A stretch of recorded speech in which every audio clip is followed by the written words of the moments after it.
Hello, this is Nano's second workshop in the series of workshops that are going to help you start your business. So today's workshop is going to talk about writing your business executive summary and talking about SMART goals and how you can apply for funding for Nano and how you can apply for funding through Nano. And talk about SMART goals and how you can apply for funding through Nano for any sort of equipment, materials, or merchandise you may need to start your business. So to start, when you want to apply for funding, the first thing that you're going to be looking at is your business plan. So it should be on a sheet like this and have these 6 questions in front of you. So the first question you're going to answer is an overview of your businesses. So give an overview of your business idea. So give 1 to 2 sentences about what your idea is and what you're planning to do. And that should be an overall sort of summary outlook of your business. Now for question number 2, this should be a description of your specific product or service, what problem you're trying to solve, and who you're trying to solve it for. So thinking about your target customer and a bit more of the specifics of the business itself. Now, number 3 is going to be your SMART goals and making sure that you're setting goals for yourself that are following the SMART format, which I will get into in a second. Now, question number 4, I want you to talk about your potential obstacles and how you're going to plan to overcome them. And this could be anything from not being able to maybe transport food if you're planning a catering business to not necessarily having enough customers. It can really be any sort of obstacle that you potentially foresee and how you plan to overcome that potential obstacle. Question number 5 is going to be your competition and what is differentiating your business from others who are in the same field. Oftentimes, competition might be things such as Amazon or big corporations, and what's differentiating you is that you're local and you're there in person, and having that person-to-person sort of touch for business can be important. Now, the last question is going to be talking about the finances, the product, the service, the cost involved, the selling price, the break-even point, and profit. And now, obviously, these things might not be fully set, but just give the best estimate for all you have an idea for in terms of your finances and potentially what you're planning to sell your product at, what you want to buy it at, or anything that you already have an idea for. But even if these are not definite and are not fixed, just answer them to the best of your ability. Now, looking at SMART goals, SMART stands for specific, measurable, achievable, realistic and relevant, and timed. So the first thing you want to do is be specific about your goal. Make it as specific as possible, exactly the task you want to achieve, and add as much detail as possible. The next thing is you want to make it measurable. How will you know that you have achieved your goal and how successful you were at achieving that goal? You don't want to necessarily set a goal that can't be measured, or you really can't gauge how you did, or even if you sort of completed that goal. The next thing is you want to make sure that your goal is achievable. And on that note, you also want to make sure that it's realistic and relevant. You don't want to set a goal that is completely out of the ordinary or something that is unreachable.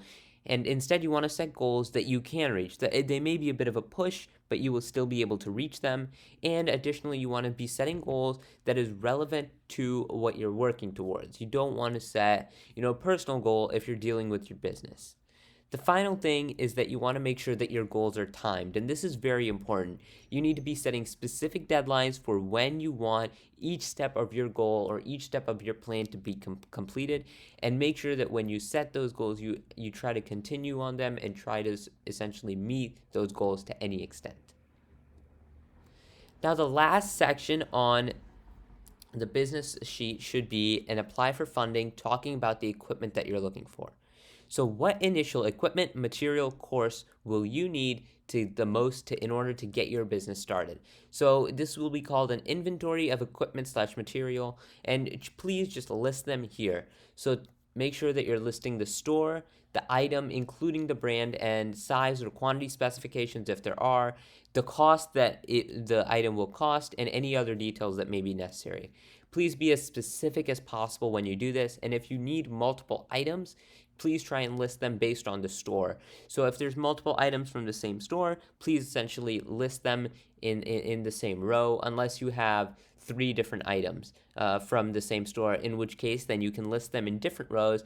However, if you have quite a bit of items, so if you have more than 3 items that you are seeking, please try to organize them in rows by the store. The next thing that you're going to have is the information sheet for Nano.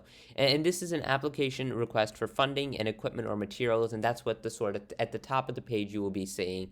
So go through this. It'll ask you for your date, your full name, your age, your gender, your address, your email, your phone number, and all of this will be private. None of this will ever be published. It's really just for Nano to get a better understanding of who Nano is sort of helping and who's Nano is providing, and your contact information will be used to get in contact with you once the equipment has arrived and to follow up to help you further.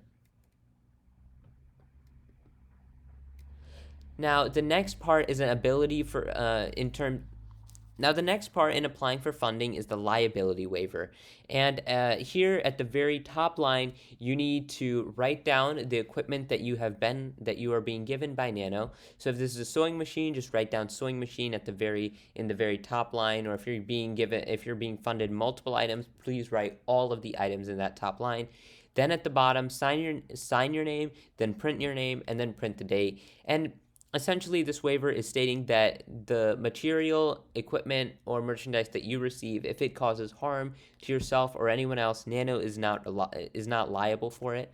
And oftentimes, and this has never actually come into play, so this isn't something you should be too worried about, but it's just a formality.